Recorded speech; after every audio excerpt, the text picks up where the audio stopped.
There are presently 18 riverway and wetland restoration projects being undertaken by the state's Division of Ecological Restoration in coordination with local nonprofits and communities, and all within the Massachusetts Coastal Pine Barrens.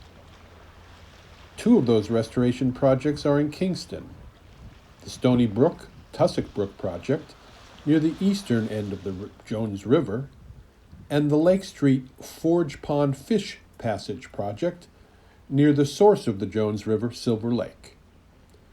Today I'm with Pine Dubois, Executive Director of the Jones River Watershed Association, who have partnered with the D.E.R. on these two projects. So we're working also on the Brockton Dam at the headwater of the Jones River. A lot of people refer to it as Forge Pond Dam, which was a dam built by the city of Brockton in 1905. So the city got the rights to use Silver Lake for domestic water in 1899.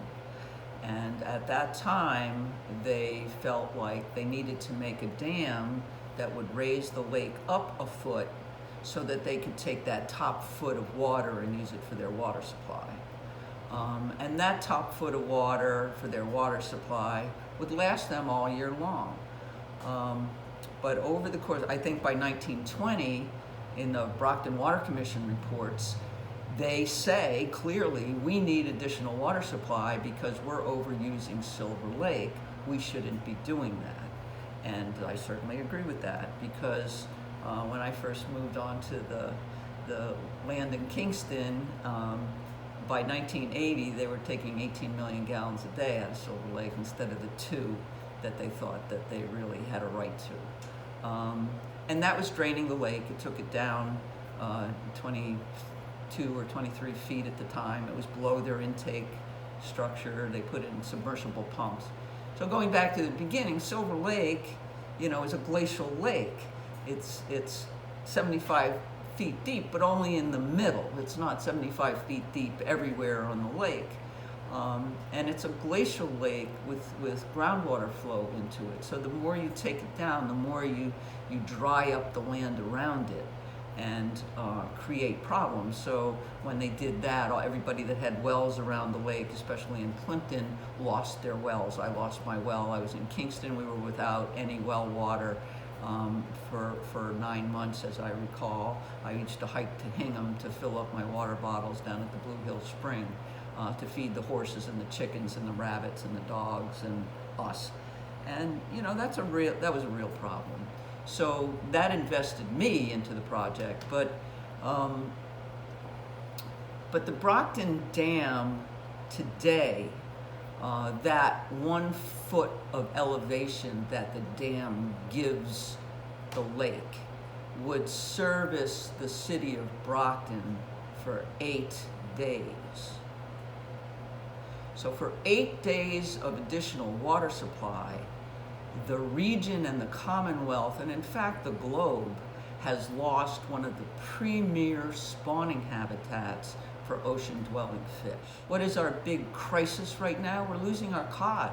Why are we losing our cod? Because we're losing our herring. Why are we losing our herring? Because we have dams that keep the river herring from getting into their spawning areas and thriving and reproducing and creating enough little fish for the little cod to eat so they can survive in the Gulf of Maine.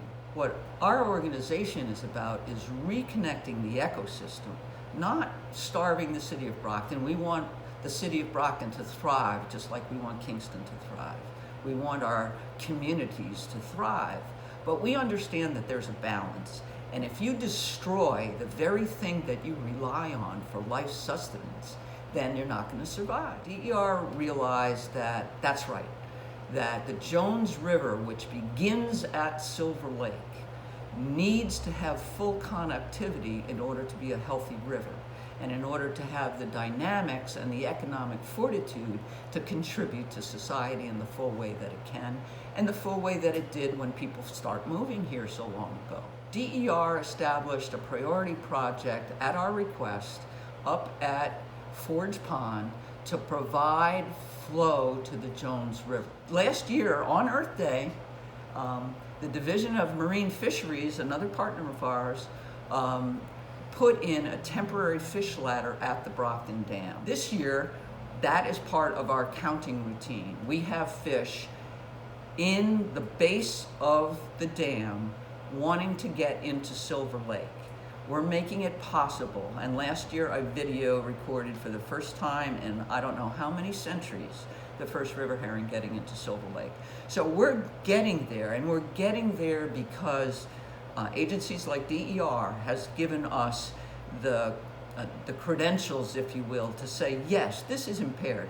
EPA, yes, this is impaired for lack of flow. That there is a bigger regional and Commonwealth importance to this great glacial lake. It's one of the 12 largest natural lakes in the Commonwealth of Massachusetts. And connecting that through the largest river draining to Cape Cod Bay to the Gulf of Maine is astronomically important. So what are we trying to do there? We have studies that show where all the nutrient load is coming from, primarily the Monpont diversion into Silver Lake, which was allowed in 1964 by the acts of the legislature. That is contributing high levels of phosphorus and invasive plants into the lake.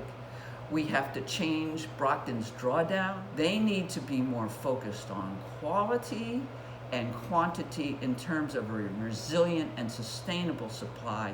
And we know, because of the studies that we've done, that we can help them achieve that. We don't want them to back away from Silver Lake entirely.